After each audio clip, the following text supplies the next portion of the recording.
The Holy Bible hides stories that challenge our faith and our understanding of morality. Narratives so brutal, so disturbing, that they are conveniently ignored in pulpits and Sunday school lessons.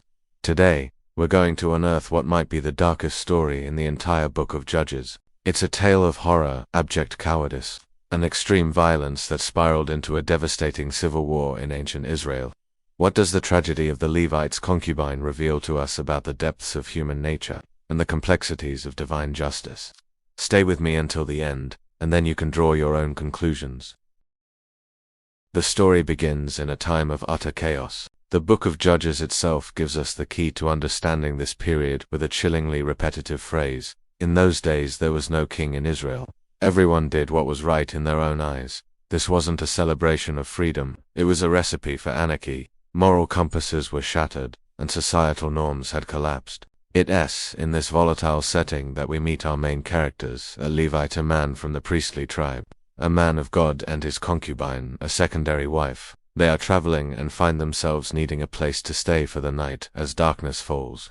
They arrive in the city of Gibeah, a town in the territory of the tribe of Benjamin. They sit in the public square waiting for someone to offer them the customary hospitality of the ancient world. But the welcome they eventually find is not that of a God-fearing people. It's the beginning of a nightmare. An old man, an immigrant himself, finally sees them and takes them into his home, offering them food and shelter.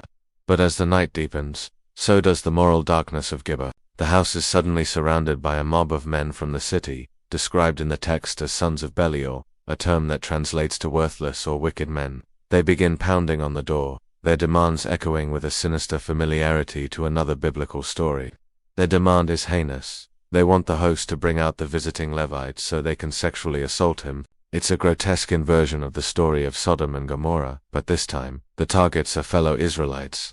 In a moment of pure, unforgivable cowardice, the host offers a horrific alternative. He offers his own virgin daughter and the Levite's concubine to the mob, saying, "Do with them what seems good to you." The Levite, the man who should have been her protector, remains silent. He then takes his concubine, his partner, and physically thrusts her out the door into the hands of the violent mob. The door is closed, and she is left to face the darkness alone. The Bible tells us they abused her all night long, until the break of dawn.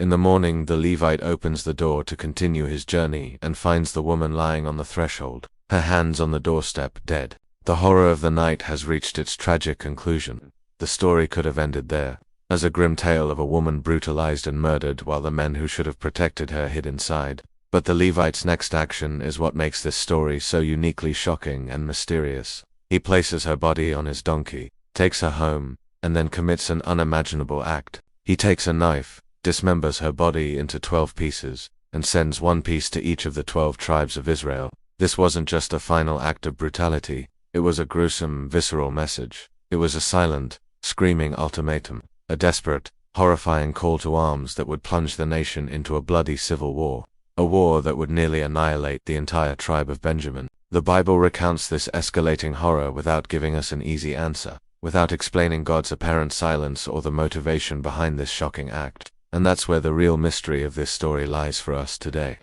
This ancient, brutal narrative forces us to ask deeply uncomfortable questions. Where was the value of this woman in the story?